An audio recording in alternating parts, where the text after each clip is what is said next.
এক জায়গায় গেছিলাম বটে, ওখান থেকে একটা কথা আমার মনের মধ্যে উথাল পাথাল উথাল পাথাল।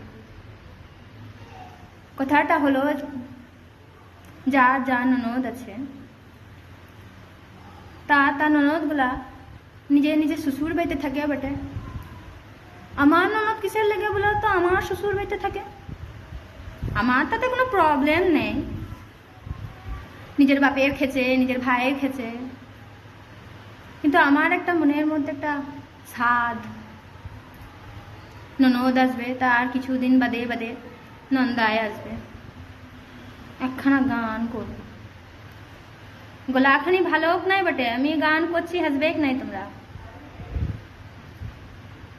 ও ননদি আর দু মুঠো চাল ফেলে দে হাড়িতে, ঠাকুর জামাই এলো বাড়িতে। ও ননদি ঠাকুর জামাই এলো বাড়িতে। আমার গলা কানে বটে বহুত খারাপ আছে, আপনারা হাসবে নাই।